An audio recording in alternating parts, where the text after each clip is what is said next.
Profit है या reserves हैं जो कंपनी की लाइबिलिटी है। लाइबिलिटी क्यों है? क्योंकि वो कभी ना कभी उनको पे करेगा। रिजर्व्स क्या होता है? Reserves are the unknown liability को मीट करने के लिए रिजर्व्स बनाए जाते हैं।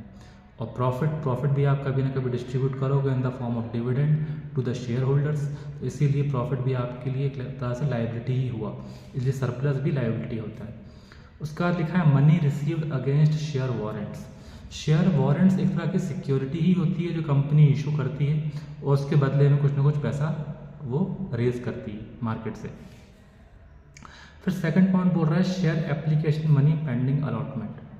Share application money pending allotment का मतलब ये होता है कि कंपनी जब शेयर इशू करती है तो उसके बदले में वो पैसा लेती है शेयर होल्डर से, तो वो कुछ इंस्टॉलमेंट में वो पैसे को रेज करती है।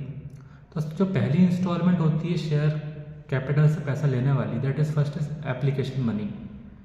तो पहली इंस्टॉलमेंट में अगर कंपनी ने आपसे एप्लीकेशन मनी ले ली तो सेकंड इंस्टॉलमेंट में वो आपको अलॉटमेंट करेगी, शेयर को अलॉट करेगी और अलॉटमेंट के समय वो आपसे पैसा लेगी। सेकंड इंस्टॉलमेंट कह सकते हैं आप इसको।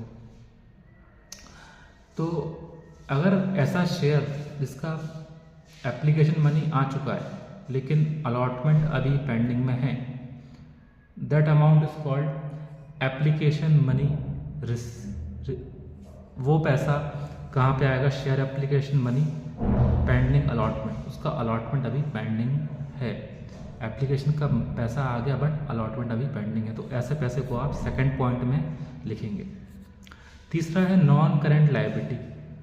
नॉन करेंट लायबिलिटी कौन सी लायबिलिटी होती है? ऐसी लायबिलिटी जिसका टाइम पीरियड 1 साल से ज़्यादा है पे करने का, आपको 1 साल के बाद उसकी पेमेंट करनी है, that is called non current liability. इसके अंदर क्या क्या आता है? लॉन्ग टर्म बोरिंग्स, लंबे समय के कोई लोन है। सेकंड लिखा है डेफर्ड टैक्स लायबिलिटी, ब्रैकेट पे लिखा है नेट। तो डेफर्ड टैक्स लायबिलिटी का मतलब क्या होता है? मान लीजिए आपने अकाउंटिंग करी, आपने बुक्स ऑफ अकाउंट्स पूरे बना लिए अपने। अकाउंटिंग करने के बाद लास्ट में आपने क्या निकाला? नेट प्रॉफिट निकाला। आपने प्रॉफिट निकाल लिया, उस प्रॉफिट के ऊपर जो भी टैक्स आया आपने उस टैक्स को गवर्नमेंट को पे कर दिया। ठीक है, तो जो आपने अपनी पूरी अकाउंटिंग करी, आपने जो कैलकुलेशन किया उसके अकॉर्डिंग आपने उस पर जो प्रॉफिट आया था उस प्रॉफिट पर टैक्स आपने गवर्नमेंट को पे कर दिया।